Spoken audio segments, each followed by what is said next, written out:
Mac Power Users, episode 581, Workflows with Stephen and David.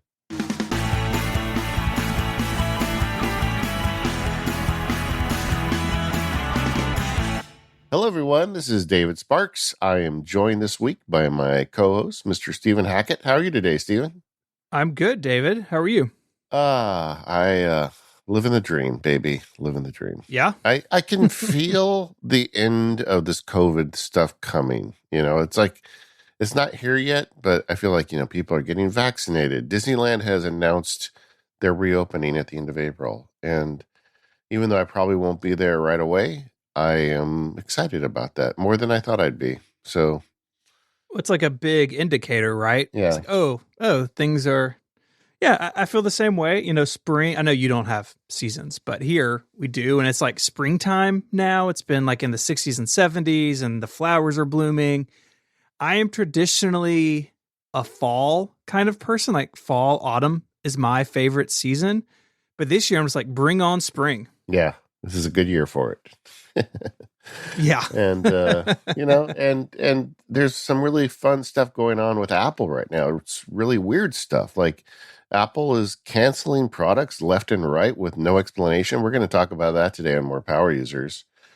But for today's show, what I wanted to talk about was workflows. And, the episode title, we got work in quotes, because both you and I do a bunch of stuff we really don't talk about much on the show. Like I run a law practice, you run a podcast network, and we're always asking other people how they manage their workflows. But I thought it'd be fun to kind of bounce back and forth on some key workflows you and I are using that doesn't really have an opportunity to come up on the show. And the outline came together really good. I think we've got a lot of great content today. Yeah, I think we do. It is interesting because Mac Power Users, the podcast, fits into what we do on a larger scale, but sort of within the world of MPU, we don't visit those other areas. So I'm excited to talk about this. When you brought this up in our last planning call, it was definitely one I was looking forward to a lot. Yeah. So let's dig in. And we're going to start out with, we've got categories here, and I think we'll start out with communications because that's just such a part of the world these days. Let's talk a little email. Yeah, it is a thing. I've mentioned this before, but for Relay FM, we use Slack internally. So for me, 9 times out of 10, the email is all external. So it's things like sponsors or members. So if you're a Relay FM member of any show, if you email like the support address, that comes to me and I answer them personally. I take a lot of pride in getting back to people quickly and trying to make sure everyone's happy. And so for me, email is outward facing, not inward facing. And that means that I keep a pretty close eye on it because if something comes in, I want to make sure that it's handled as quickly as possible. Yeah. And are you doing it through, what's your email technology at this point? Yeah. So Relay is on Google Apps, G Suite, whatever they're calling it. And that's where we've been since pretty much day one. We tried Fastmail initially and it didn't really work out for us, primarily because we needed other stuff that you just get with Gmail, contacts and calendars and all those sorts of things that really worked better for us. And so we've been on Google for, the vast majority of the time the company has been around. And that has worked really well for us. I just use the default mail applications. My business partner, Mike Hurley, uses Spark because of some of the stuff you can do around an email. And he and Carrie, our sales manager, work together on advertising.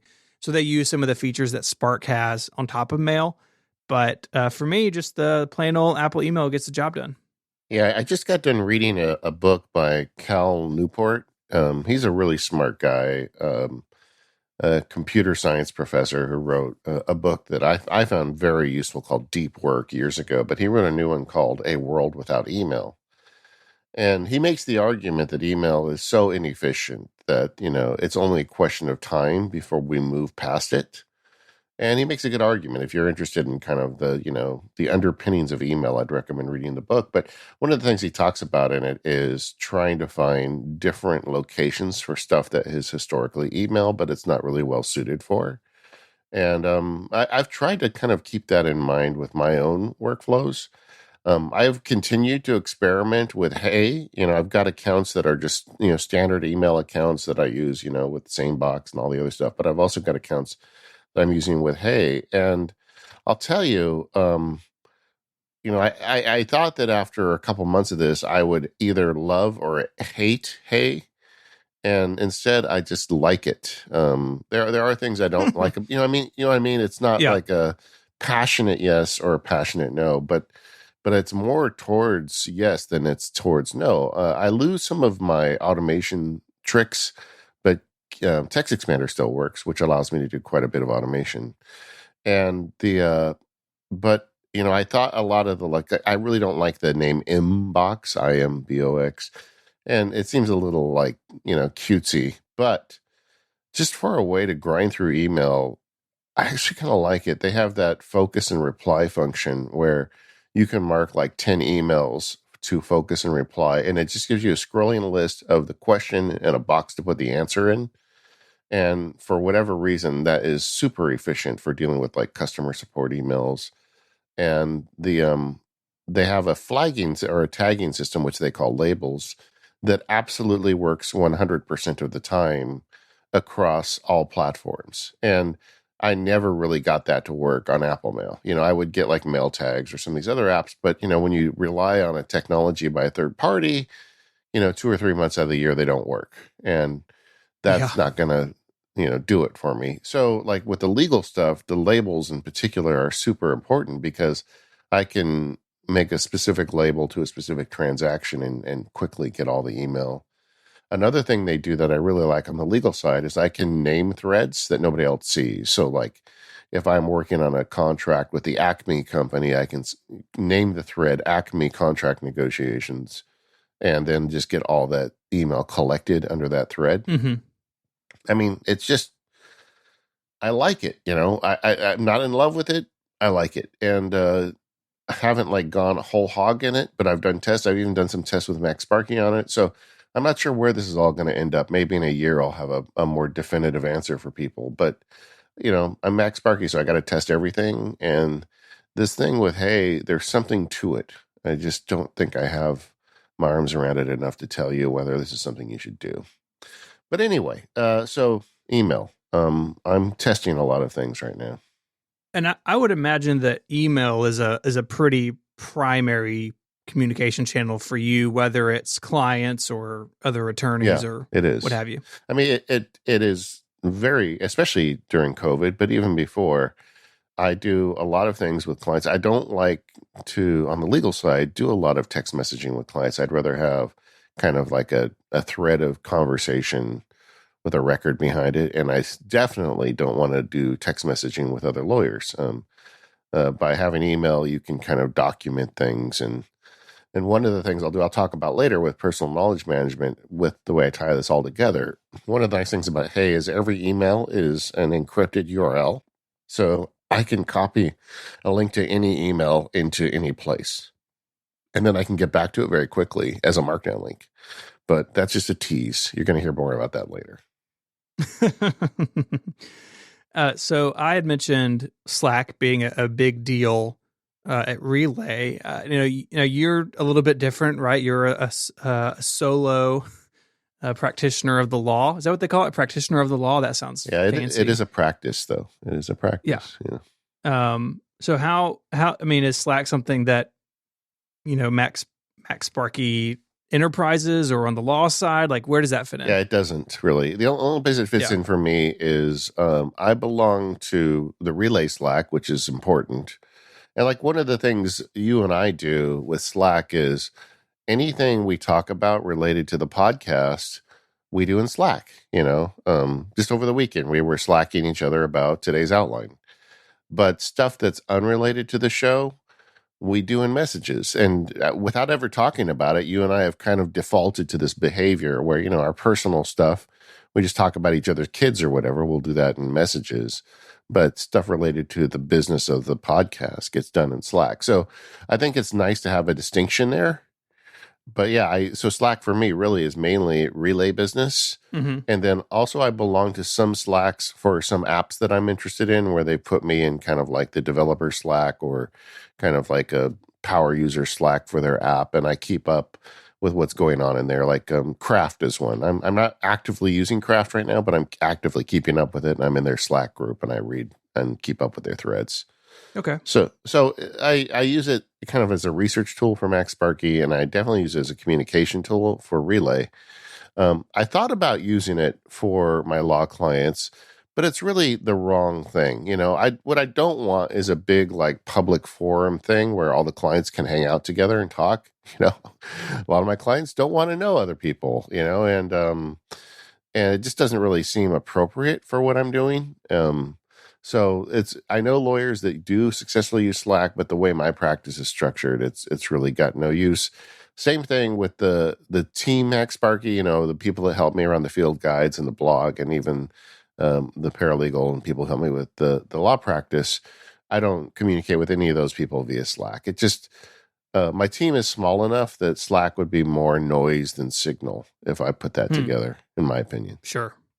Yeah, I think with Slack, team size is something you really should look at. I mean, we've got a ton of people, and so we can break it all into rooms and everything. But if it's just 2, 3, 4 people, I think it's overhead you don't need. Yeah, agreed.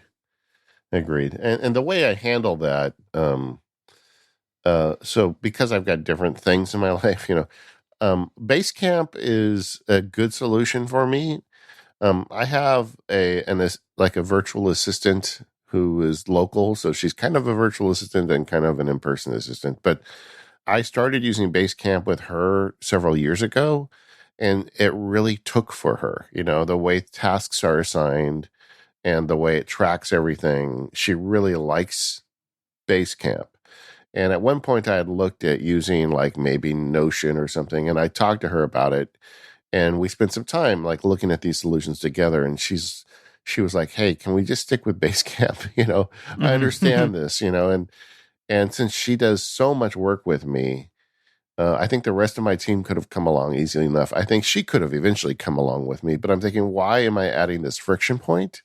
Yeah. So all team communications for MacSparky stuff, both legal and field guide and blog stuff, goes through different Basecamps. I did cancel my big Basecamp account. I tried to use it as a communication tool with clients, and very few of them were interested in it. And it's $1,000 a year. It just didn't seem worth the money if nobody was going to use it. So I have the free account. With the free account, you get 3 Basecamps. So I've got one for field guides, one for MacSparky, and one for legal. And I've got different people in the different Basecamps, but all of them are super like on it. And if I put a task item in Basecamp, they get it, they do it, it's trackable, everything just kind of works. So Basecamp is the primary internal like team communication tool for me. Okay. That makes a lot of sense. I know you're not a fan of Basecamp, and it don't work for me. I think part of the problem with all the products from 37 Signals is when you look at it, it does look, I'm not sure if the word is antiquated, but it looks it looks like an interface you'd see in a movie. You look at it and everything is big and the buttons are big, and it's very easy to understand. And for nerds like us, it's like, oh, I don't want that. I want the F16 version of this, not the Piper Cub version of this. And I do feel like all their products kind of have that feel to them. But I've also realized over time, it's exactly that the people that aren't power users love it so much, Sure. So you mentioned that messaging, isn't the best way for you to communicate with your clients. And you also spoke about how we use iMessage for kind of personal friendship stuff and work stuff in Slack. I have that arrangement with several other people. But does messages fit into work for you at all? A lot of clients have my cell phone number. Once you get on the inside with me, I just give you access, and I tell them, if I don't answer, it doesn't mean I don't love you, but you can call my cell. And So once they have my cell, they have my text message. And if a client just texts me to say, hey, I'm running late for lunch, that's fine. But if they say, hey, I've changed my mind, I want to cancel that contract, I don't really want that in a text message. I want that in an email. Mm-hmm. So I gently try to guide them out of it. I don't write them back and say, don't tell me stuff like this in messages. That's not really cool. But what I'll do is I'll take a screenshot of it and then I'll reply in email. Ah. Um, and kind of like drag it into that. The reason for that, one is I just kind of want a record of instructions as I follow them. And I think email's a better place for that. I also like that there's more precision in an email. Like a text message is words, an email can be paragraphs. And when I'm getting instructions from a client or giving them advice on how to handle something, I think paragraphs are better than words. So I really try to direct it there. Another reason I don't like messages for like client work is it's just not that easy to turn those messages into tasks or action items as it is with an email. Like I said earlier, I've been teasing this already, but anything I do send as an email, I can link. So I can link the whole email thread to the task, and that's not as easy with messages. So there's just a lot of good reasons for me not to want to do stuff like that in messages. So I really try to keep messages to personal stuff and not work stuff. Although there's always people breaching the gate, and I'm always Sure. kind of dealing with it. I've got better at it over the years. I don't get angry about it or anything, but I'm just like, okay, this isn't really the place for that. One new one for me in the last year or so, or I guess, yeah, 9 months is Discord, which on the surface of it is similar to Slack. The once you get into it, they're pretty different. But we've got Discord set up for all the Relay FM members. Everybody can hang out in there, and so I'm using that not necessarily for like internal work stuff, but as part of my work is to help manage that community. And so I've got that open, one swipe away on my Mac and check in on it several times a day. And it's on my phone with some notifications set up in a particular way. If someone on like the administration team needs me, they can get a hold of me, that sort of thing. And that community is a lot of fun. And if you're a member, you should go check it out. But it is definitely something that I was not familiar with at all a year ago, and now know the ins and outs of it pretty well as we've made it part of the business. Yeah, I mean it's a great community tool, and I don't have much use for it, but I'm aware of it out there. The one tool that I use that a lot of people don't use is the telephone. Yeah. What's that? I make a lot of calls. One of the reasons why text messages don't work is because it's so one dimensional. It's just text. There's no tone of voice. There's no way to read it right. In fact, just saw Grammarly, which is a service I love, now has a tone detector where when you're writing things, it'll look at it and try and analyze what kind of tone you're writing in to help you make sure you send something that makes sense on the other end. Yeah. Yeah, that's important and really hard to get done with the written word. Yeah, and when you're down to just a few words, which is what usually a text message is, it's even harder to nail that tone. And it's very easy to miscommunicate, or just like you want to say one thing, but the other person hears something entirely different. I mean, human communications is difficult, and with text, you're stripping away so much context. So I find telephone a great way to deal with it. Like I'll get an email or a message from a client that's dealing with a problem. I just had this happen over the weekend. I had a client who's getting really frustrated with one of his other professional advisors. And he says, I've had it. I think I'm going to fire that guy. How will that impact your work? And in my head, I knew with this project we're working on, firing that guy would slow everything down, Mm-hmm. But how do you address that in a text message or even an email? Right. So I just picked up the phone and called him and got a really better idea of what his frustration was.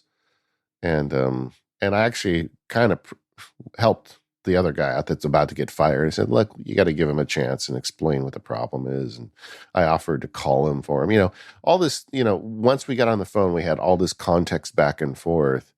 and we're able to keep his project going full steam, without a whole bunch of midstream problems. And Definitely. none of that would have been solvable with email or message or Slack or, pick your digital service here. So I really think the telephone is a great, way to go. When you look at the idea behind email, it's asynchronous, that you can leave a message and then reply later. But so many people think about it as synchronous. And with email and text, the people on the other end get mad if you don't like immediately reply and they reply back to you. They're trying to turn it into a sort of telephone call. Well, why don't you just use the telephone for that? Hmm. It's okay. And as a lawyer, I spend a lot of time on the phone. I mean, that's a whole thing. If you want to be productive and you make telephone calls, I do not have an expectation with my clients that I will call them out of the blue or that they will call me out of the blue. In fact, I have like little tricks I use. So if somebody just calls me with no planned call, I say, "Hey, is everything okay?" It's like, this is special. You're calling me without planning. What's going on? And there's just subtle ways to try and get out of the habit of people thinking they just call you whenever the heck they want and interrupt you. So I use the telephone, but I use it strategically, and I plan those calls out and I block time for them and make sure that I don't spend my whole day on the telephone. I've definitely done more of this as time has gone on. If someone on the network wants to chat and we get into Slack and it seems like it's a bigger thing, then I'll say, "Hey, here's my cell. Just call me. We can just, talk it out." And I have found it to be very helpful for all the reasons that you said. Some people really don't want to do it, and I understand that. But I think for a lot of conversations, you just avoid so much headache if you just pick up the phone. Yeah, whenever you find yourself repeatedly text messaging or slacking someone back and forth for more than like 5 or 10 minutes, I feel like there should be an alarm bell going in your head. Check this against telephone call. Is this something that we should just be doing on the phone? Something else that I've done with communications through the pandemic that is going to be unpopular with a lot of clients is I've found appreciation for services like Zoom and video conferencing. I understand, before you like throw your phone through the window, I understand that there's a lot of companies that have abused this, where they set up so many telephone calls for the internal team that people don't actually get work done. They spend their whole day sitting on Zoom calls with their coworkers. And that is not a good way to run a business. But for someone who doesn't have a big internal team, I don't do any Zoom calls with my internal team. We're able to communicate largely through Basecamp. And I guess I should say the other thing I talked earlier about this one person who helps me out on almost everything. We have a standing call once a week for a half hour, which can go longer if it needs. But the reason I do this, I feel like she's so key to me. I don't want her thinking of me of just like some, robot words that show up on the internet that give her things to do. I want to be able to talk to her and find out what she's thinking and if everything's working, and I feel like taking a half hour a week to just sit down and listen to her is good for my business, But Yeah. but I don't even do that by Zoom. I do that by phone. But what I find is very useful because of the pandemic. I don't travel to see my clients right now, and getting on a video call with my clients on occasion, and getting on a video call even with some of the Mac Power User sponsors and some of the other people that I work with. Just having FaceTime with those people on camera really helps keep the connection. And I think that this stuff is actually quite useful. It definitely is. Having that weekly check-in, that's something that Mike and I do as well. Every Monday morning, it's scheduled for half an hour. Sometimes it's shorter, sometimes it's way longer, where we will just kind of update each other on the different parts of the business that we work on, but also check in and see how the week went and see how the families are doing and all that stuff. We kind of mix personal and professional on those calls a little bit, but it's super useful. And if we go for a couple weeks for whatever reason without doing those, like I feel it in the business, right? Where we need to check in and have that time where we're not just talking to each other on a podcast, but we're just talking to each other as people who own this business together. It is really useful, especially in a business like mine where it's always been remote, right? Like in a way we were really set up for COVID because we're already all used to working from home. But having those weekly check-ins has really made things run smoother for years now. Yeah, one of the ideas in Cal Newport's book is the concept of office hours. And I know that's like a thing university professors do, but he suggests bringing it into your business where you say, okay, rather than sending me email every day with a million questions, I'm going to set aside 1 hour a week or twice a week. And you write down anything you want to talk about and come to me during that time. And we will get through it together, and you can do that on a Zoom call or a telephone call. But the idea of not having a bunch of little cuts into your time, but instead just say, okay, I'm going to set aside this time to answer your questions. And I think there's something really useful to that, and that's a better way to communicate than sending an email every time you have a question. Agreed. Totally agreed. And one last point on all this stuff is, we did this episode on contextual computing. It's a thing I continue to think about all the time, but finding ways to make these communications speak with one another and link to one another.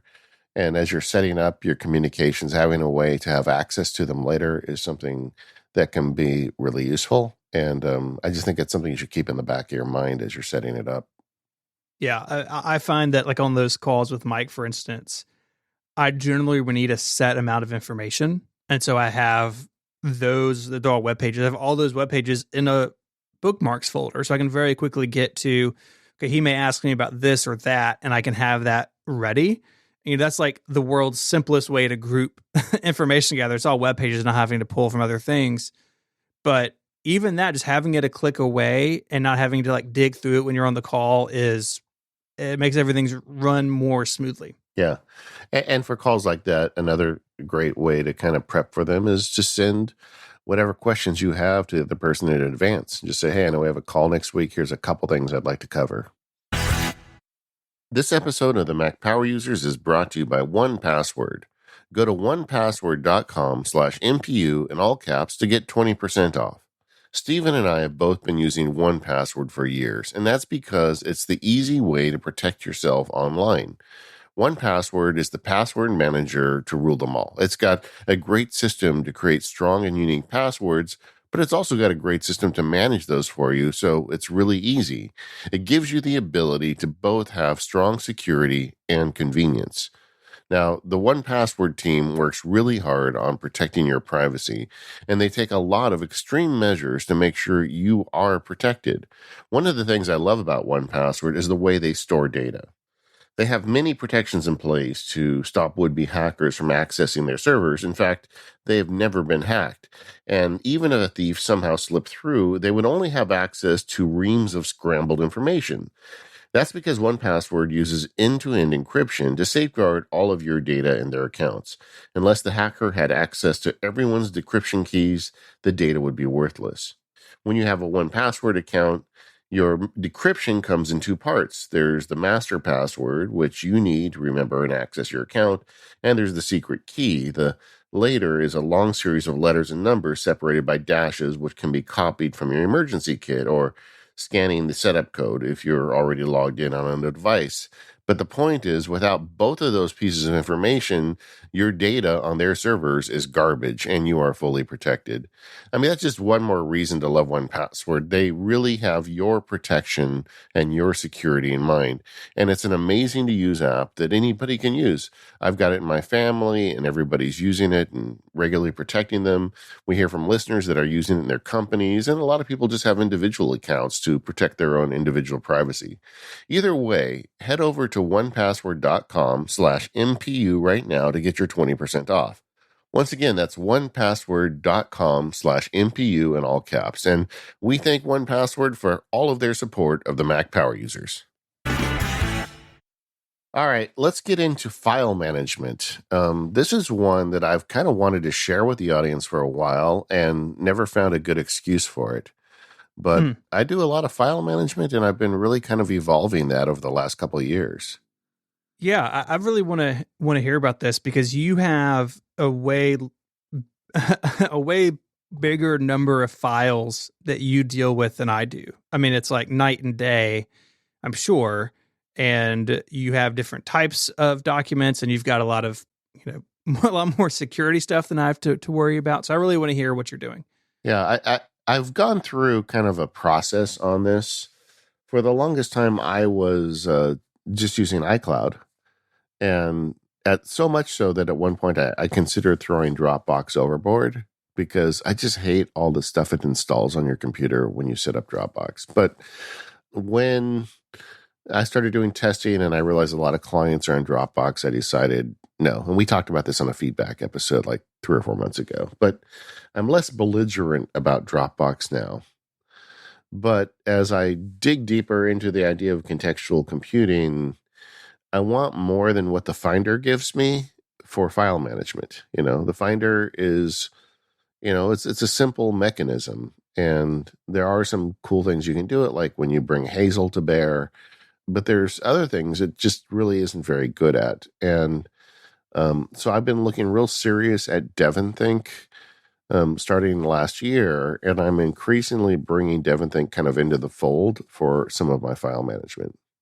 So instead of Finder or Dropbox or iCloud Drive, like what does Devon Think give you that those other tools don't? Well, the first place I really kind of started experimenting was my legal research library. There are certain areas of law that I practice. Largely I am a California business attorney, but I have some specialty representing a lot of technology companies. Like I represent many IT companies. So I'm always capturing articles and legal reviews and cases that involve IT companies. I mean, I'll put my lawyer hat on for a second. IT companies have it the worst because everybody that hires an IT company doesn't understand what they do, right? So whenever you think that you've hired a wizard, it's really easy to blame the wizard when you have rainy weather, even though the wizard had nothing to do with the weather. And so you write these contracts for IT companies. You have to go really out of your way to protect them, because if an employee downloads porn and suddenly their system breaks, they want the IT company to be responsible for that. And Sure. I track a lot of articles and data about IT company issues and their software. I also represent a lot of software companies, and I represent a lot of, I just got a weird mix of clients that have unique issues. Trade secrets is another big thing I deal a lot with.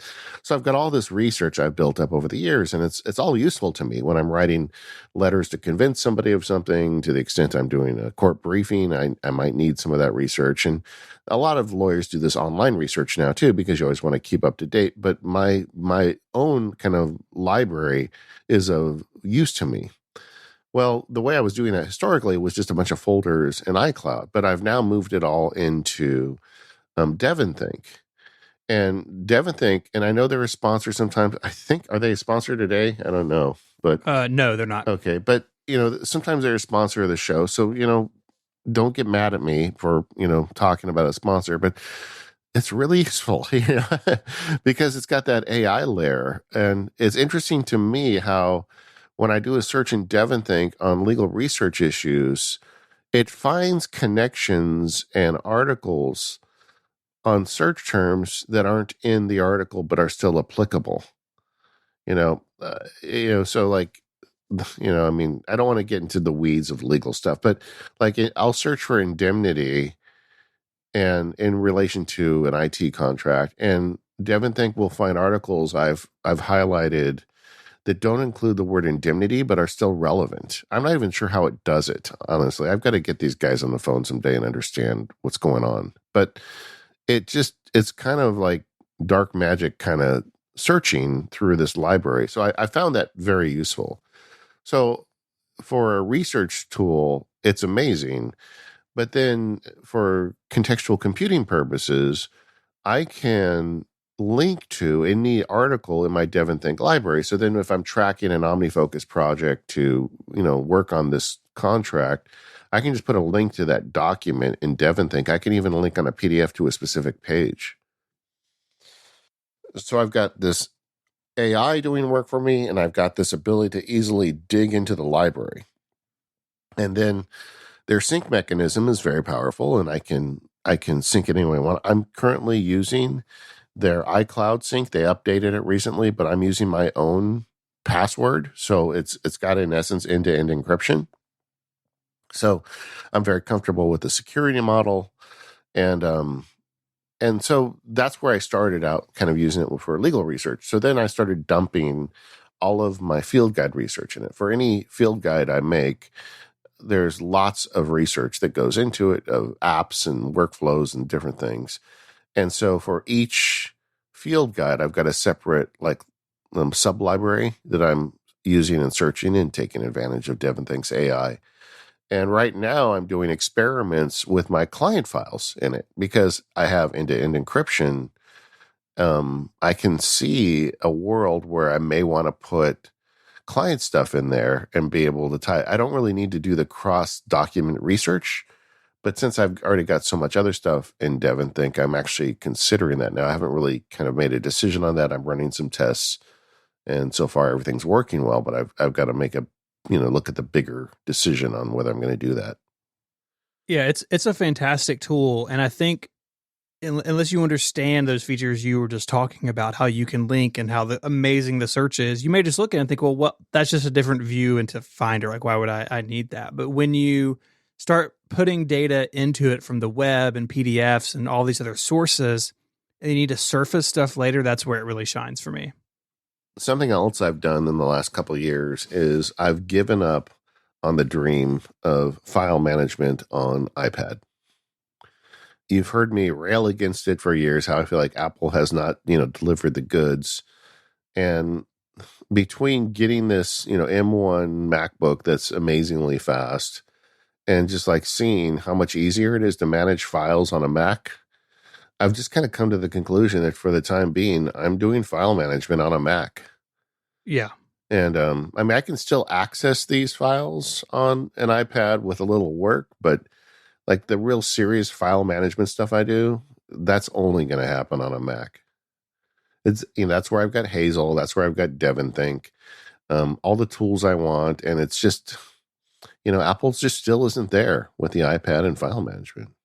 And it's a shame. It really is. I mean, I feel like so oftentimes, and especially on the iPad or iPhone, Apple will add one of these features that's more aimed at power users and like do the minimum and then just leave it for 2, 3, 4, 5 years, where if it got attention every year, then files could be pretty good. And they have done stuff. I'm not saying they've just abandoned it. They've definitely had updates to it, including in 14.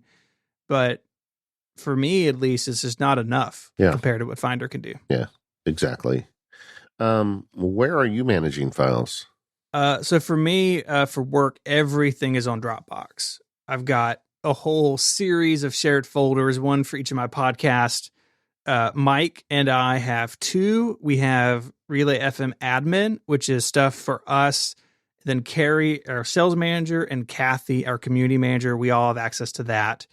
And then there's a second one that's just me and Mike called the Relay FM Vault. And that's just like legal stuff, some financial stuff, things that are just for the two of us.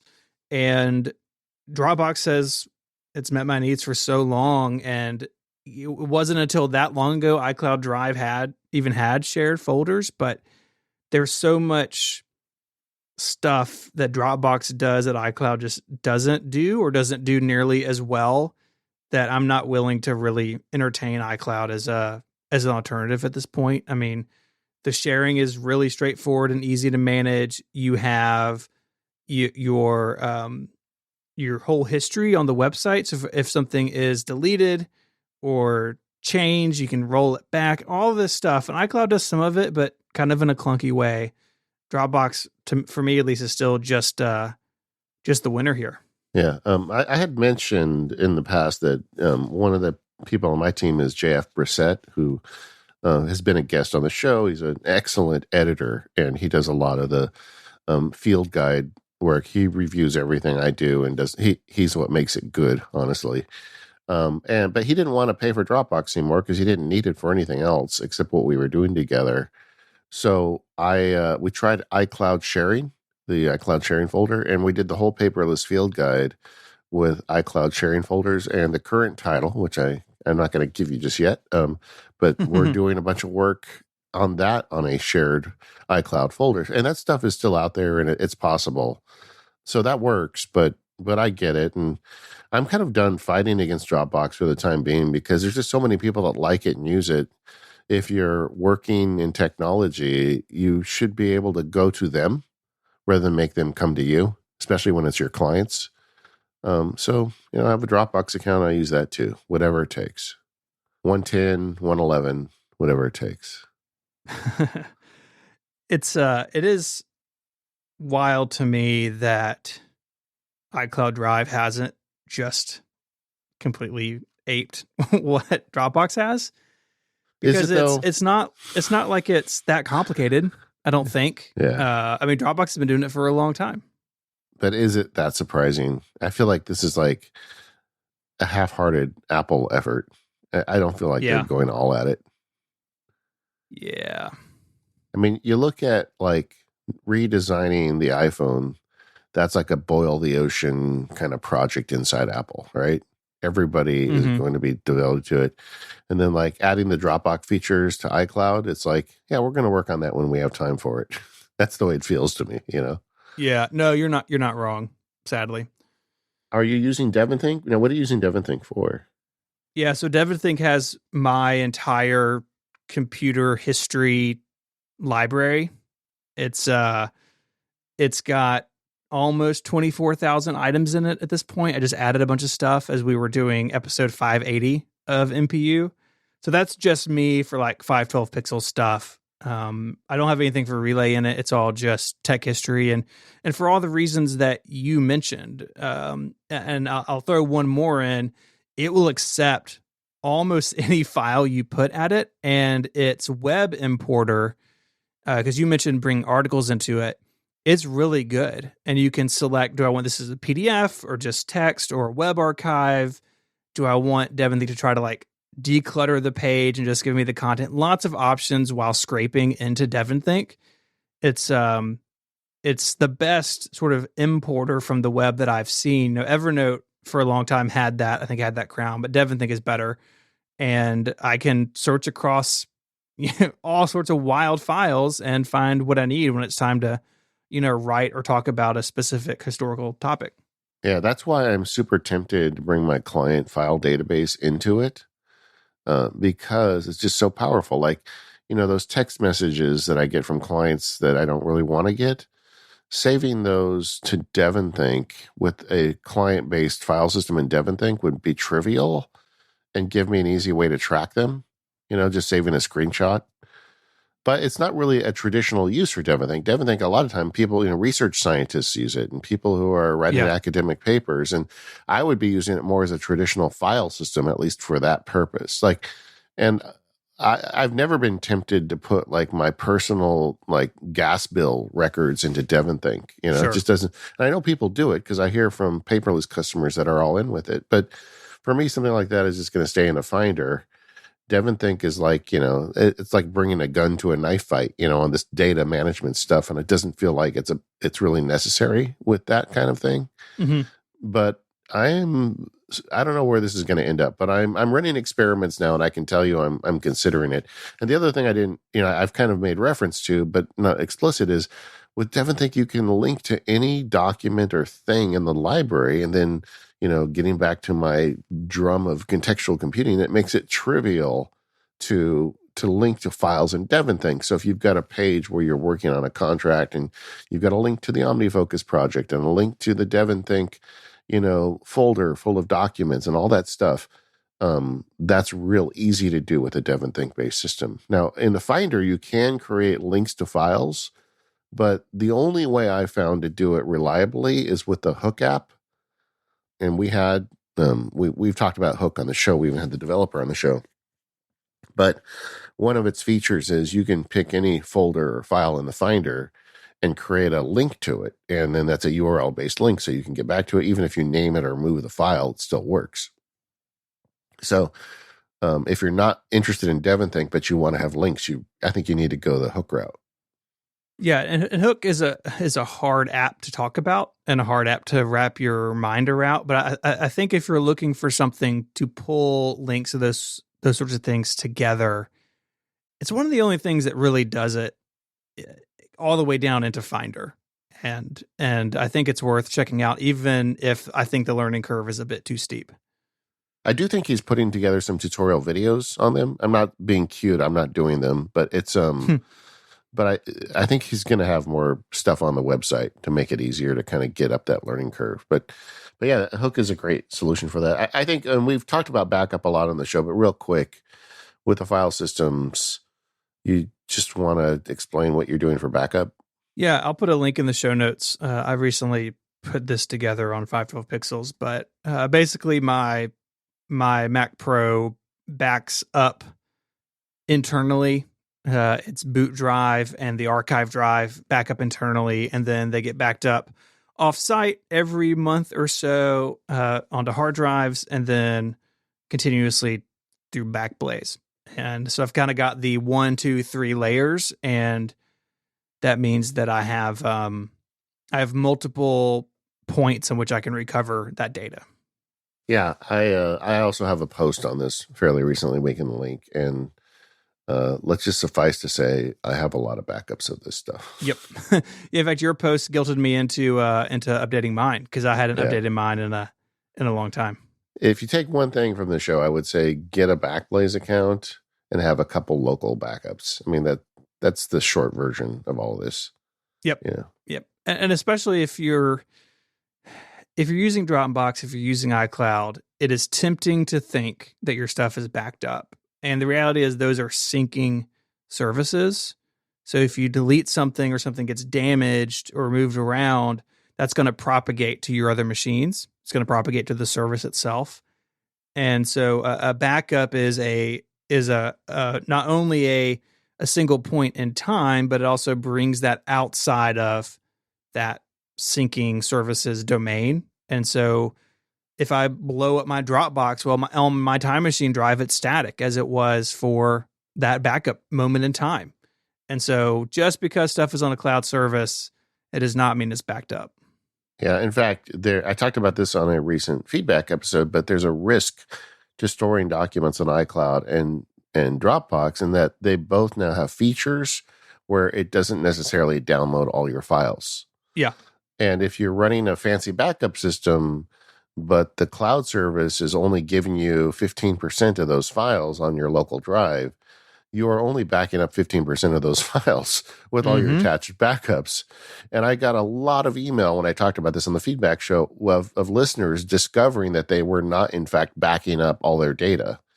So just to stick a pin in that, if you are using iCloud or Dropbox and you do not have all of that data downloading to the computer you're running your backups off of, you are not backing up. So just please take 10 minutes to make sure you're doing that. It can save you a lot of heartache in the future. This episode of Mac Power Users is brought to you by Spokes, a communications agency. Do you have a brilliant idea that will change the world? Spokes knows that whether you are pitching investors or selling products or services, a compelling story is the difference between your business struggling and your business thriving. In short, in a crowded market, the best story wins, and Spokes helps you tell that best story. Spokes gives lean and hungry businesses the boost of a full-service media agency at a scale that works for you, communication services within your budget. Their founding team has decades of experience in tech, news, government, public relations, and marketing. They can amplify your story so your business can go to new places. Are you the next college kid who forgets a thumb drive on the way out the door, leading to an idea to sync files in the cloud that will revolutionize the way we use computers? Whatever you're doing, Spokes will polish and promote your story. Go to spokes.agency/MPU21, mention this podcast for a 25% discount. That's SPOX.agency/MPU21. And when you mention the show, you'll get a 25% discount. Our thanks to Spokes Agency for their support of the show. I can't help but talk about personal knowledge management and knowledge management in general lately. I know that I'm kind of a keep banging this drum, so I want to apologize to the audience. But this is an area of computing I am super interested in, and it is definitely impacting the way I'm running my law practice. Um, I feel like that we're at this weird phase with computing where it feels like we've been doing it a long time. But when you look at computers and the arc of human history, we're barely out of the introduction. You know what I mean? Yeah. Yeah. I think that makes a lot of sense, actually. Yeah. So like email is the thing that we just naturally think is the solution to all our problems. I would not be surprised if 20 years from now, almost nobody uses email. I think there's going to be better solutions that show up. And I talked about this in relation to PDFs. Like all the PDF apps are like, they're just analogs of what we did with paper and pencil. It's a PDF and then there's a highlighter and a red pen and you draw on it like you would on a piece of paper and a pencil. Whereas I feel like there's better ways to manage them than that. I also feel that way with data management and linking. The whole idea of contextual computing is like, how do you hold things together in a way that makes it easy for you to do your job?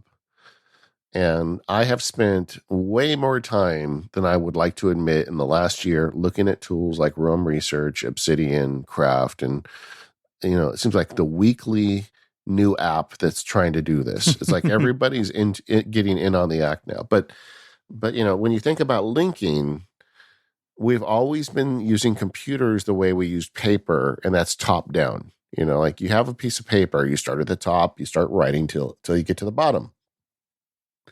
But, the way we think isn't necessarily top down. Maybe it's bottom up or it's middle out.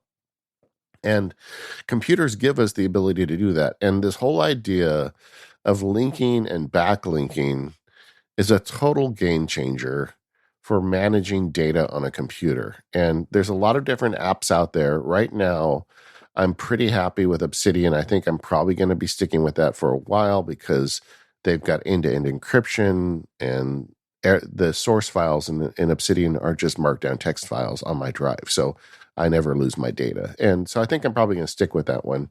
But I've put a lot of effort into, now that I've settled on this app, how am I going to incorporate into knowledge management in my law practice? So let me go through that a little bit. Okay. For, I don't know, I've been practicing almost 30 years, but I would say at least 20 years of that, I take notes on every transaction or litigation I work on. Like, who's the other lawyer? Who's the judge? What was the thing? And then a lot of them I even keep diary notes as we have conversations and communications as we try to work out a deal. And I've done that in a bunch of different apps over the years. As of a few years ago, all that's data I migrated into Apple Notes. So for every transaction I have, I just run a diary at the bottom and I'd keep notes on it and I'd go into Apple Notes. I've now moved all that data into Obsidian, which is this markdown friendly thing. But Obsidian has all these cool tools like links and backlinks. With Obsidian, you can put double brackets around anything and it becomes like a wiki link where you can jump between notes in your database. And just as an example of how this helps me, I just got for a client, I'm negotiating a contract, and the other lawyer sent me an email, and the name looked familiar to me. It's like, I have heard this name. Where is this guy from? So I plugged his name into Obsidian, and it found a deal I worked on with this guy like 12 years ago for a different client, you know? And I went through the diary notes of that thing, and I remember, oh, this guy is a total bozo. He'd say things to me, and then they wouldn't turn out to be true. And the whole thing came flooding back as soon as I saw the notes. And now, as I enter this new deal with this guy, I am like showing up was it forewarned is forearmed? Yeah. So I'm ready, And so while, a lot of people are using Obsidian tools to like tie ideas together, and I'm doing that as well. But this can also be a really powerful tool for just like data management around transactions and things you do for work. Like I think if you were in sales, something like this could be massively useful to you. And so I've built out a whole system over the years that involves tracking these. But now with Obsidian, I have the ability to add these backlinks. So like I can click that guy's name in Obsidian and see every transaction I've ever worked on with him and like backlink my way into what's going on. And it's just been super powerful. And the other thing is because it's Markdown files, I can embed URLs. So the top of any note for like a client transaction has the Obsidian lets you embed templates. So I have a template that has common things, and one of the first thing it says is OmniFocus project. So I could create a link to the OmniFocus project. If you use OmniFocus, something a lot of people don't realize, if you right click on the project name, there's an option to copy as URL. So you've got a URL that links to that specific project, and you can do it to folders and basically any data in OmniFocus. So I'll embed the link to the OmniFocus project at the top of the Obsidian note. And then if I'm in there and I'm like, well, let me check in on the tasks for this, I just click one button and it contextually computing, it brings me straight to the project. The other thing I do at the top of the note is I will have an entry called key folders and documents. Mm-hmm. And I add links, whether they're DevonThink links or hook links, directly to the project folder and key documents. And like when I send a draft off to the other lawyer, I will put a link to that draft, and then I can put in, because it's like hierarchical notes, I can put my own individual comments about that draft. Like, this is the draft I wrote to address these 3 issues, and this is why I did it. Or like another one I often do is I'll send a highlighted version to the client that the other side can't see. It's like privileged notes. And I'll say, this is a privileged version and this is what it does. But when I go back to the Obsidian note, I've got a separate entry for every single draft that went out and what the purpose of it was. Because I name them properly. I can get to them all, but I can also jump to the document with just the URL from Obsidian. Make sense? Yeah, absolutely. Yeah. I think when I talk about this stuff, sometimes I go too fast. So let me know, but the top of the document has links. Like the other thing it may have, like a lot of times the client will send me an email with the assignment, and I'll put a link to that, because with using Hey, I can copy a secure URL from the source email, and I'll put that at the top as well, so I can go back and check what the exact assignment was, Mm-hmm. So all this stuff is like tying together. And then another thing I'll do in that note is I'll have like key things that I want to work on. A lot of times I'll have a telephone call with the client as we start off a project, and I'll find out, my goal as a lawyer, and I'm getting into law stuff here, sorry, gang, but my job is to get, when a client tells me I want something, my first question is, how do you define the end zone? What is a touchdown in this case? Because you don't necessarily know, right, what they're looking for. And they'll say, well, this is what a touchdown for me is if we get this, this, and this.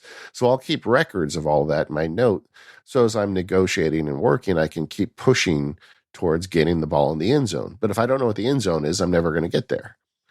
As an aside, that's also a great way to determine if it's somebody you want to work with. I remember one time a new client called me and they wanted me to help them, and they were very angry with their partner. The guy, it was like a partnership dispute back when I was doing more litigation. I said, well, what's the end zone? He says, well, the end zone is that I want to hurt him so bad that his kids can't go to college.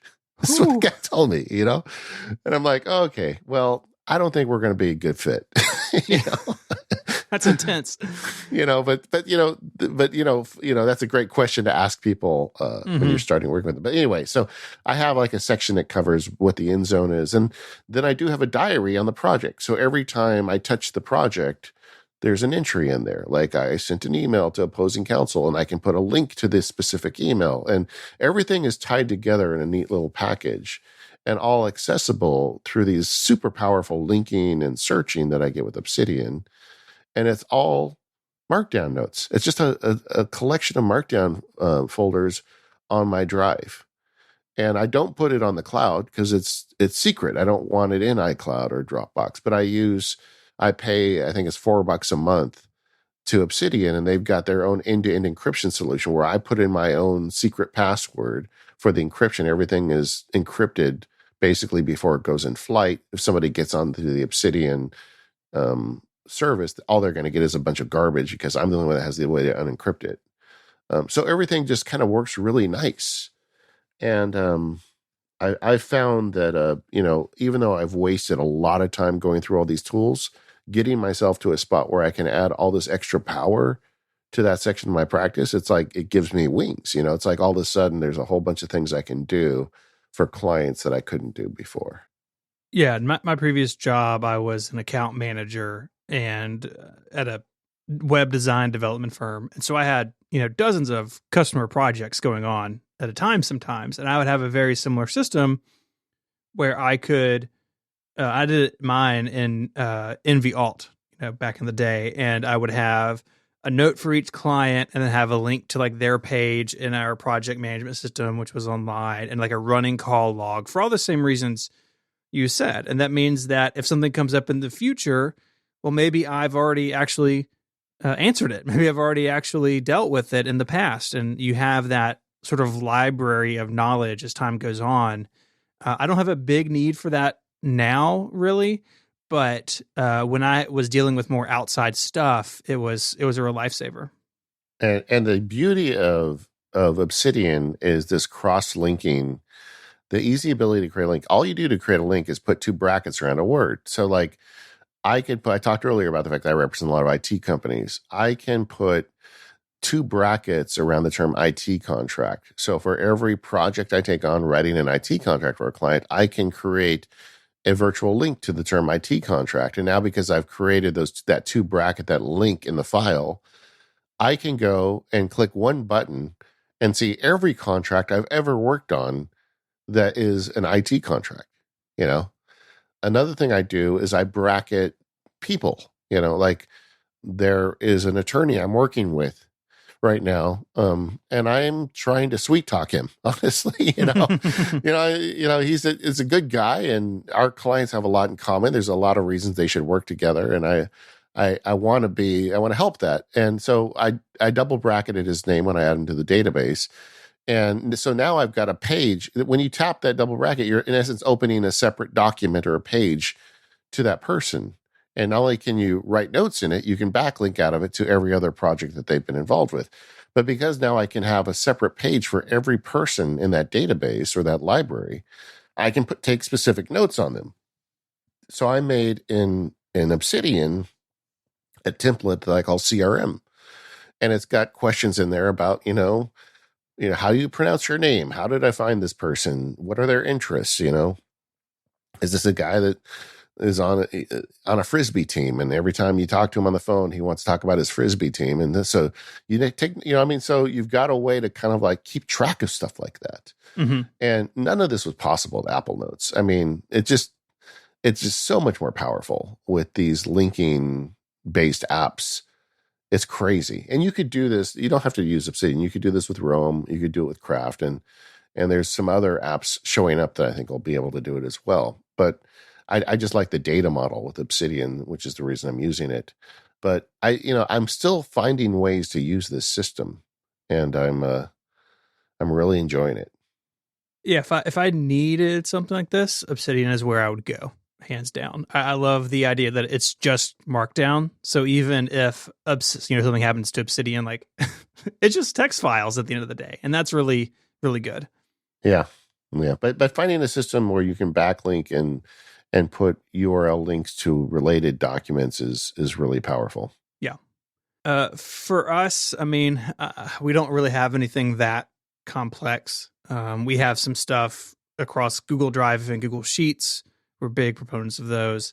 But something that I put in here too is 1Password for Teams, another sponsor, but having where we can not only share logins, but we have some secure things in there, like, our EIN number, which you need for federal government stuff, or having bank routing information, all those different things you can save in 1Password.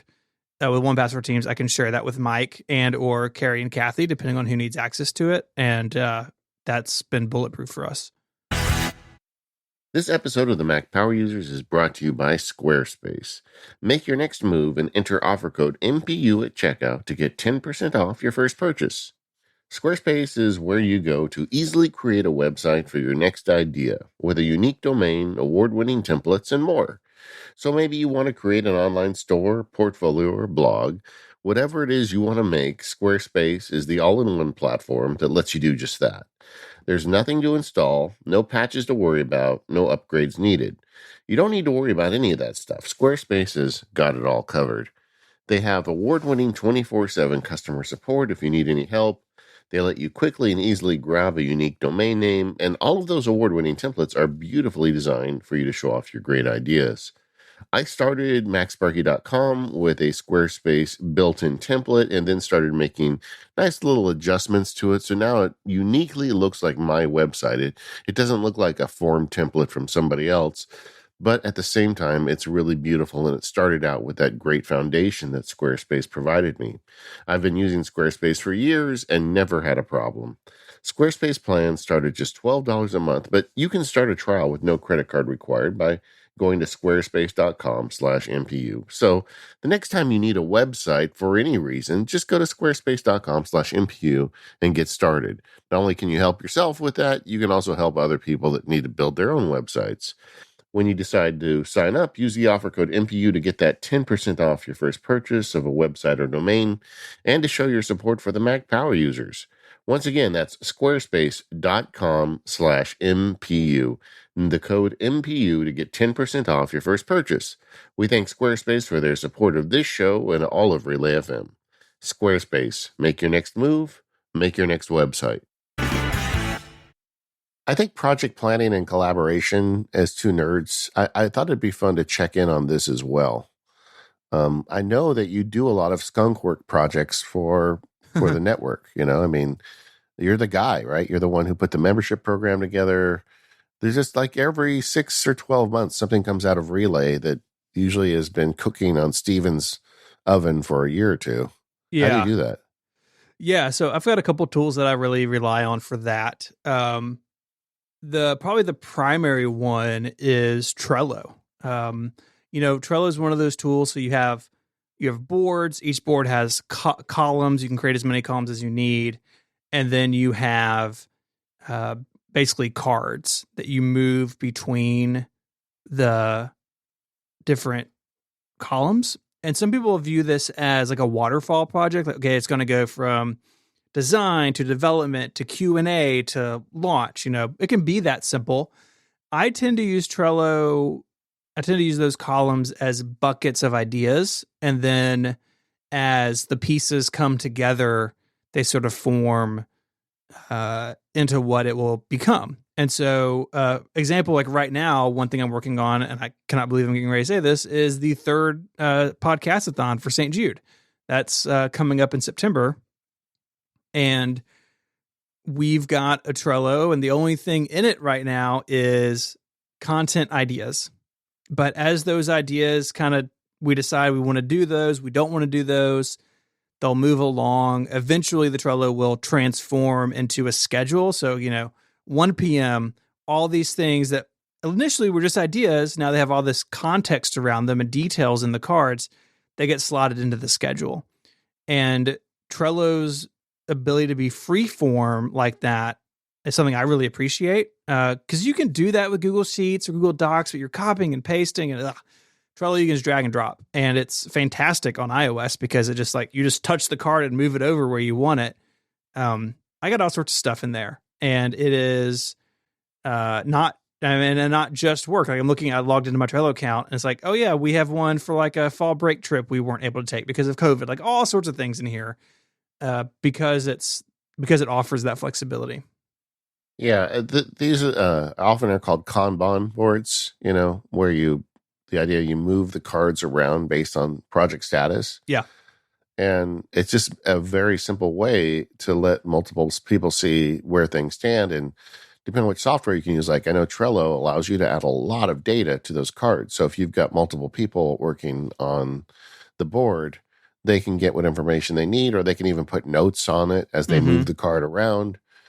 And you can even do labels, and you can create your own labels. And so I'm looking at last year's podcastathon just because it's like the busiest Trello board I have.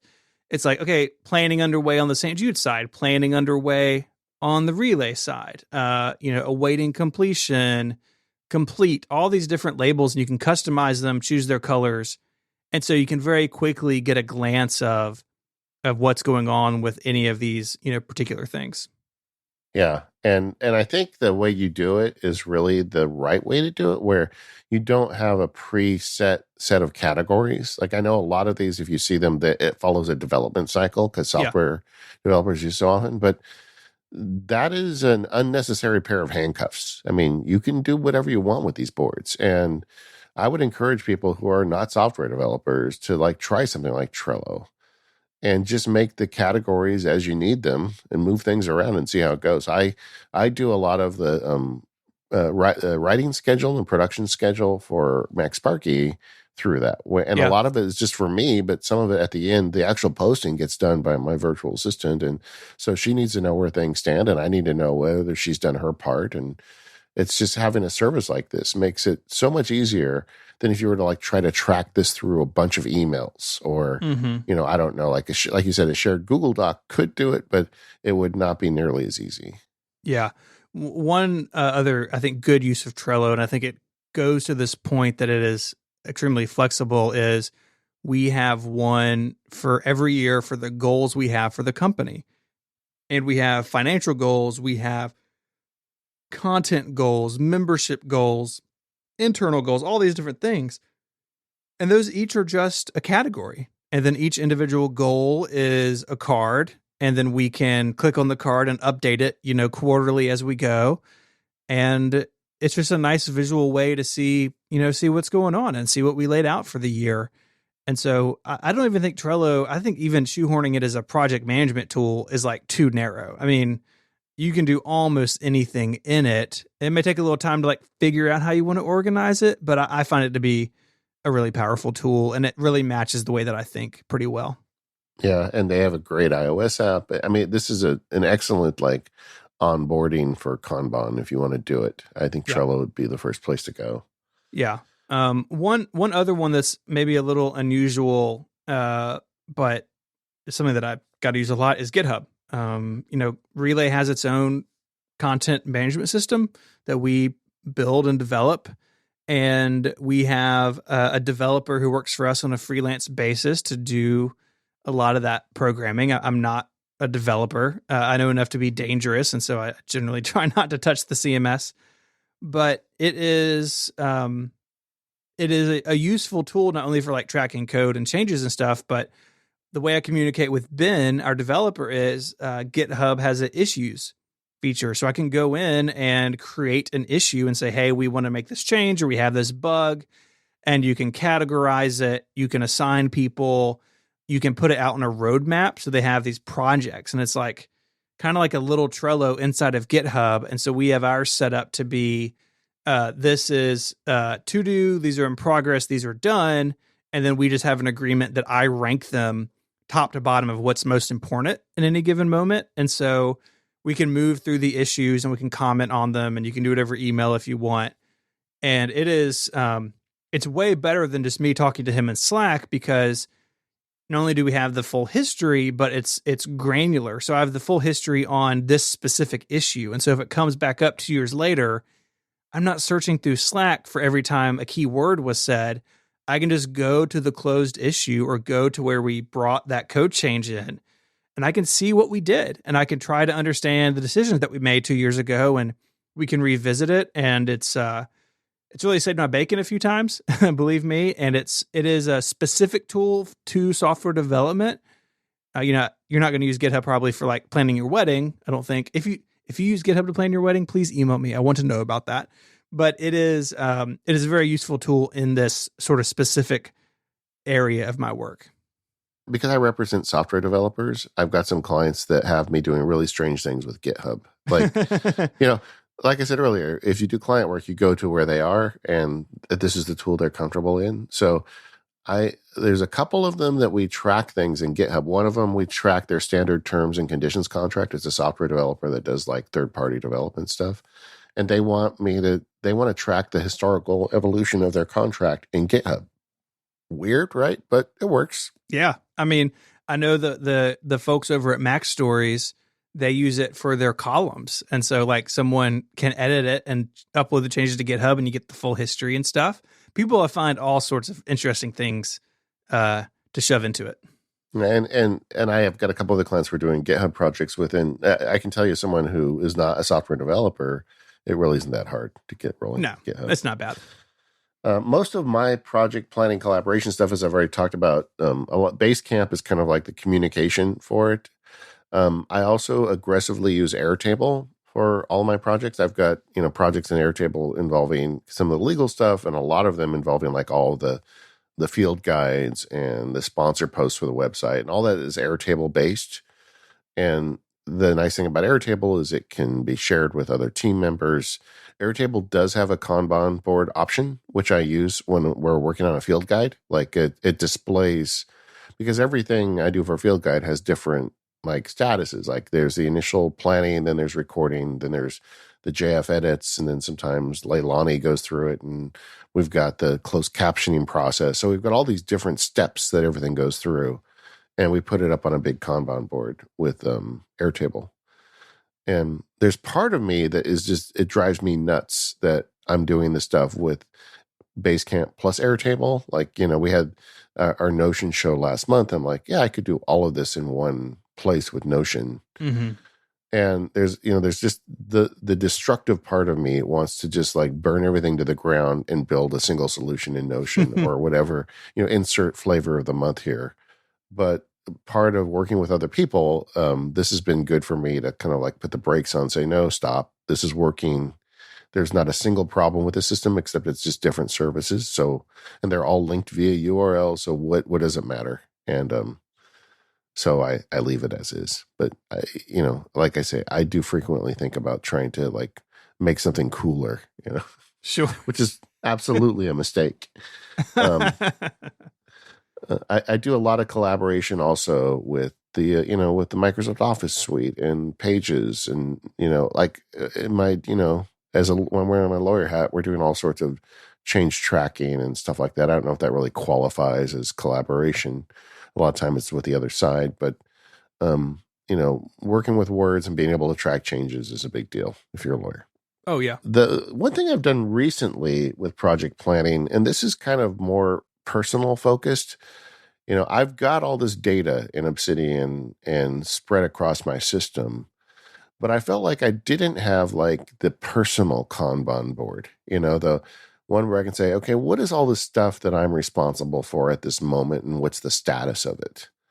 And I could do that like with an Obsidian page. I could like make a map of content page that shows all the active projects. But I wanted something more visual. So I started thinking about actually making a Kanban board for one, just to keep track of everything I'm doing. Because as a lawyer, at any one time, I'm working on a bunch of different projects, and it's easy to lose track of them. And MacSparky is the same, because I've got multiple podcasts, multiple field guides, all this stuff going on.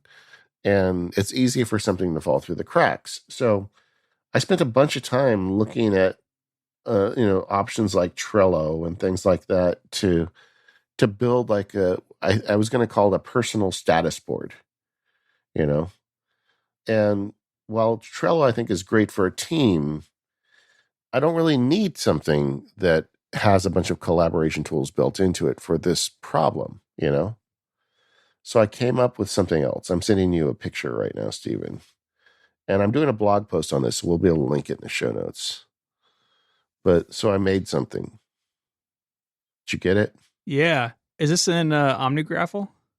Yes, that's exactly what it is. So I built it in OmniGraffle. And the reason I did is I can do anything with an OmniGraffle page. I can change colors. I can move things around. I control the UI, I control the X, Y, and Z, And I made a sort of Kanban board for all the areas of my life.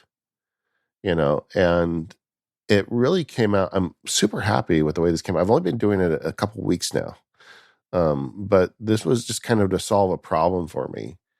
And if you look at it, and like I said, we'll put a link to, I made a redacted version and I posted it on my website by the time this show posts. So you'll be able to go look at it. But the left side is Sparks Law, and it's got four columns, active, waiting on client, waiting on others, and on radar, things that are on my radar, but I don't need to worry about right now. And I just move all of my active projects around them with these little blocks that I made. And the block holds the name of the client and the specific project, and it has an OmniFocus icon in it. So if I click on the OmniFocus icon, it jumps me to the OmniFocus project for that. But the entire rectangle is also a link. So if I click on the rectangle that the OmniFocus is held in, it takes me to the Obsidian page for that project. That's pretty cool. As I explained earlier, on the Obsidian page, I have everything. So, and it's kind of like a Kanban board. It's kind of like a status board. And I also have them for MacSparky with all my podcasts and MacSparky stuff. Then I have them for specific field guides that I'm working on. And so I'm tracking them. And I even have a small one for personal projects I'm working on. And all this is done with just an OmniGraffle page that I made. And if you've ever used OmniGraffle, you know that they have these really excellent guides in it. So when you move things around, they always align with each other very easily. Yeah. And it's very easy to like change a color or add a hyperlink. So the development of this idea, it took longer to come up with the idea than it did to make the thing, Mhm. And then OmniGraffle has this really cool feature called preview mode. And that's with one of the more recent versions that they added. But if I hit Option Command P, it's almost like the presentation mode of a spreadsheet of a presentation. It just basically puts the page up on a full screen, like if you were going to put it up in front of a group of people. And all those hyperlinks are live when you do that. So I just, I keep this running in preview mode 24/7 as the last space on my computer. And I can go to it at any time and see the status of all my projects. And I can click on any one of them, and it takes me to the Obsidian page or the OmniFocus link. And then I also added links on the kind of macro level for Airtables and Basecamp groups and things like that as well. So it just gives me like really a status board and kind of like mission control setup on all the stuff that's on my deck. Now, with a traditional Kanban, there's usually a column called completed or something. This doesn't have that. When I finish a project, I just delete the little block, because I'm always adding blocks and deleting them. There's no real data here. This is just links to a bunch of other data, Yeah. So when I finish a contract for a client, the fact that I delete the block here doesn't delete any of the associated data in all the other places. But it's now no longer active, so I don't have to worry about it. So it just kind of disappears. And, hopefully if I'm doing things right, new blocks are showing up and I'm staying busy. But anyway, so I set this up, and it's really kind of personal project management because nobody else sees it. I don't share it with any of my team members, but it's kind of the stuff that is on my radar. And man, this has been really helpful. That's really cool. Version 2 of this should just be like 8 stream decks plugged into each other. So all the buttons glow. Yeah, I could do that too. I mean, I actually thought of a lot of ways to do it. What kind of inspired me to do this was this Cal Newport book about the world without emails. It's a good book. I would recommend reading it. But it's interesting because the examples he uses are all very old. He talks a lot about initial changes in manufacturing and how much it improved, and how comparing that to where we are with computers right now. But he was talking about the Pullman car factory. Yeah. And they had a copper works there where they do all the copper work, and it was a complete mess. So they had a management guru come in there in like 1910, and they literally took a huge wall of the factory, and they basically built the original Excel spreadsheet on the wall of the factory. And they just had these big, pinned tabs that they would climb a ladder and stick on the wall to show who was working on what at what time. That was like the original spreadsheet. And I thought that would be really cool for me. And I thought, well, maybe I'll just get like a whiteboard and stick it on the wall. But then I have this gigantic monitor. And I thought, I think it'd be more useful if I could use it as a source of links and jump around with it. And so I wanted it to be digital. And I looked at a lot of tools. There's a bunch of different Trello stuff out there. I could have done this with Trello, but I think it works better with OmniGraffle because I don't need the tools that Trello has. And I can really control the way it looks. I want it to look nice because it's something I'm looking at every day. And like with OmniGraffle, I can also see that like I can open it up on my iPad and it looks just as nice, and the links work. Like at least the links to OmniFocus work. The links to Obsidian don't work yet because Obsidian's app isn't out of mobile app isn't out of development yet. But it's just really great, and this has been a really helpful tool for me.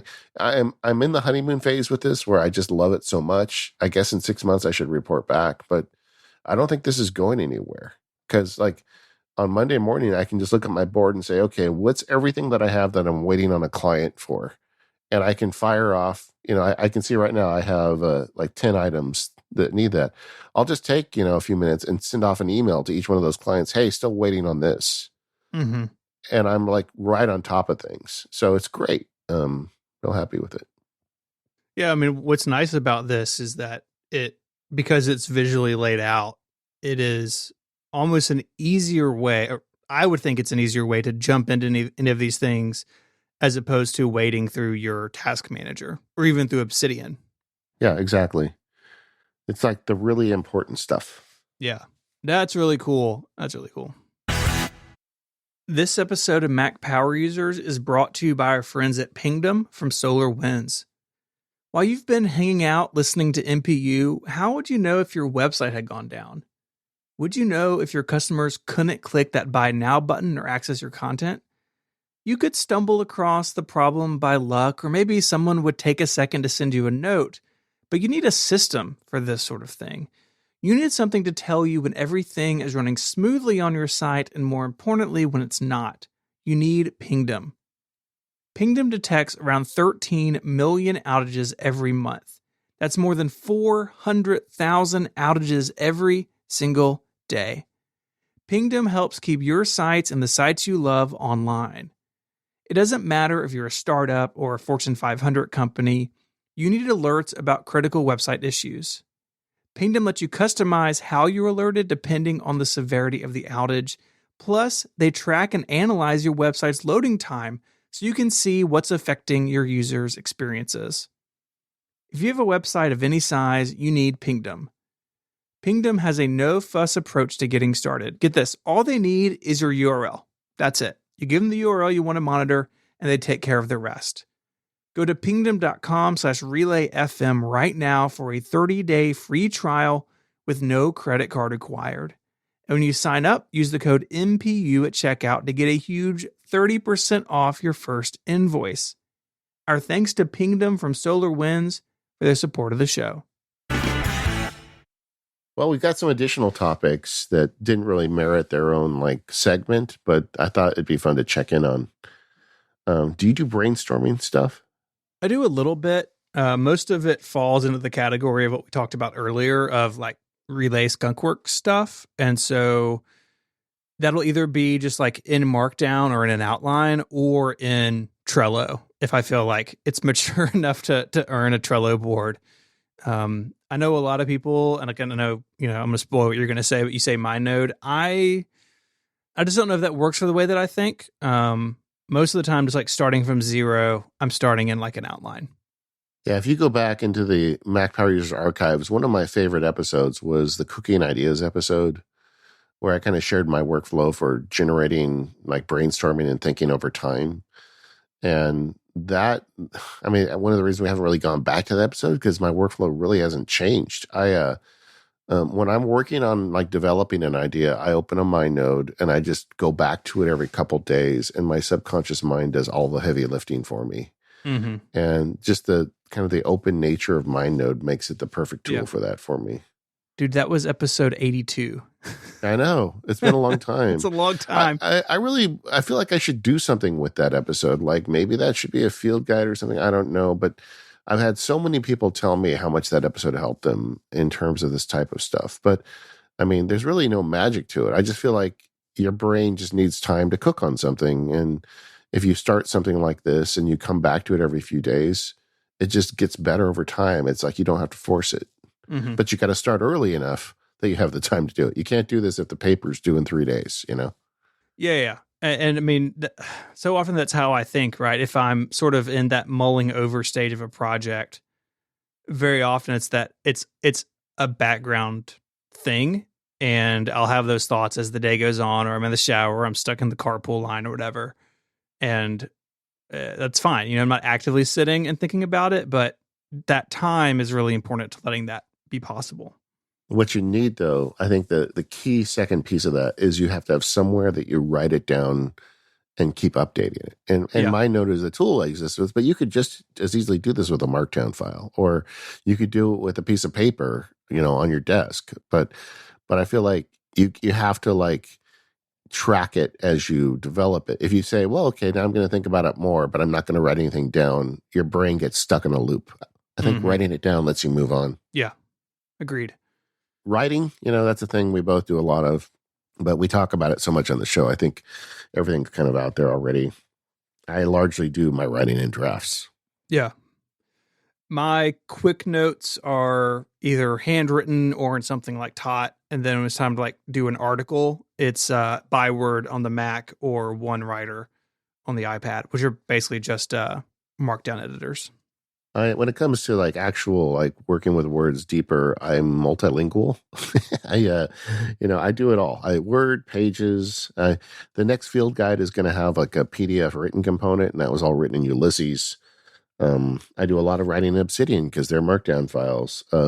Some of my clients, we do contracts in Google Docs, which I'm not a huge fan of because I don't like Google security, but they want it, so I go where they are. I even use paper once in a while. So I can use all of the tools, but usually if I just want to start writing, the friction, drafts gives me two things. First of all, the low friction of getting started, and just this massive tool set on the back end where I can automatically import into Ulysses or send it to mail or whatever. So like when I was talking about earlier, when I go through that status board and fire off a bunch of emails to clients, I write all those emails in drafts and then I send them out of drafts so I don't get hung up in my inbox. Mm-hmm. What about billing? That's an important part of the business. You don't really have a company if no one pays you. Yeah, not very long at least. Yeah. I went through a couple like legal specific billing services when I got started. And the problem was because some of my software developer clients are international, getting paid from people in Asia or Europe is actually kind of difficult through most traditional ones. So I stumbled onto Harvest, which makes it very easy to get international payment. And it's not very expensive. I think it's under $200 a year, and they send invoices out. It's not ideal, honestly. I use it for the law practice. They've got a Mac app where I can track billing, and they've got an iOS app, which is nice, and the invoices look pretty. Everything's good. The one big complaint I have about them is that if somebody gets behind, the traditional legal billings will show your prior invoices and the current invoice on one invoice, saying like, okay, you owe $10 on this one, you owe $50 from the last month. Mm-hmm. I have to resend the last month one to Harvest it. And so I don't really like that, but it's managed the international payment problem so well that I've been fine with it. And the idea of switching out of it gives me a headache. So I probably will never switch out of it. I did find on MacSparky, like dealing with sponsors for MacSparky, and I was too clever for the longest time where I was making bills in Pages and tracking a spreadsheet and numbers. No. And no, man, don't do that. I realized I lost so much money doing that because like I would forget and it wouldn't get tracked. And like some people sponsor my website, never got an invoice, and then I realized it 6 months later. And what do you send an invoice 6 months later? No. So I spent the money, on FreshBooks. So I decided to run FreshBooks, and I like FreshBooks better than Harvest, but because I don't want to switch, so I pay the money every year to FreshBooks and do all the MacSparky invoicing through FreshBooks, and it's really solved a lot of problems for me. And then the law practices through Harvest. There's something to be said for having your two businesses have different invoicing systems, because I have Relay and my personal business, and they're both in FreshBooks. So I'm constantly changing accounts and being very careful I'm logged into the correct one. Relay's used FreshBooks from the beginning, and it's gone through a lot of changes, gotten a lot of development over the 7 years I've used it, and it works the way that I want to work, one thing that I really like about it is that it's reporting infrastructure. So not only at the end of the year, but like that example of maybe someone's behind on invoices, like it's just really easy to build reports out, and then you can export them as a PDF and send them to somebody, or have them available to your accountant, or let your accountant log in with like a special login. And so I really don't have any complaints about it. They have an iPhone app. It's okay. I don't generally ever use it. For me on my phone, that's logged into my business. So if I'm out, in the pre-COVID times doing some consulting or something, I can create an invoice in the field really easily. But anytime it's time to like do stuff, I'm doing it just in the browser, and it works well in Safari. Not all of these always do, and they do a pretty good job of keeping Safari happy, which I'm glad for. Yeah. I put calendars in here because I think it's just so key to what we do. But we did a whole episode recently on contacts, calendars, and tasks. One thing I didn't say on that episode, while I primarily use Fantastical, it's my favorite app for this stuff, like scheduling meetings with Fantastical system where I can send somebody proposed times and it reserves that time on my calendar is like, that's enough to justify the annual subscription to me. But one thing I've done since that episode is I like the Fantastical as a full screen app, even on my gigantic monitor, because it gives me so much data. And I've been evolving with this gigantic monitor and how I manage Windows. And now at this point, what I've got is the center, the main screen is just a desktop, and I have a bunch of window management tools I use to move windows around. And that's where I do my work. That's where Microsoft Word is, or podcast planning is, or field guide recording, or whatever I'm doing at the moment. But if I swipe to the left, I've got the Fantastical open with 14 days as a week view. And that's the most useful view to me, because all my calendar blocks are there for the next 14 days, and I can move things around and schedule things very easily. And if I swipe to the right, then I'm back on that open screen where I do my work. And if I swipe to the right one more time, so this would be screen number 3, I've got that OmniGraffle status board that I just talked about. So my screen, I have 3 screens now, Fantastical 14-day view, then my working screen, and then the OmniGraffle preview of that status board. And I'm real happy with that setup right now. But getting back to calendars, Fantastical does not let me run 2 instances of the window. So I've got the main screen to the left. So now I am running the native calendar app with the day view, which has a little bit of real estate on my main working screen.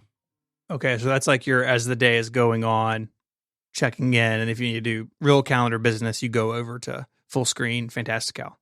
Yeah, exactly. Okay. It's a shame they don't offer multiple window support. I've talked to them. I think it's probably coming. Good. Yeah. I mean, my calendar stuff is as it was in that episode, so I think I'll just point people there. Yeah. One thing I wanted to kind of finish up on is with our work stuff. A question I frequently ask guests is, what is your mobile versus desktop balance, for the actual work you do? Where do you stand on that? It is almost 100% desktop, whether that be my actual desktop or my notebook. Almost 100% Mac OS. And I mentioned this at some point previously, but I don't know if it's the pandemic or what, but like my iPad usage, as little as it was, has just fallen off a cliff. And maybe it's the M1 MacBook Pro being so good.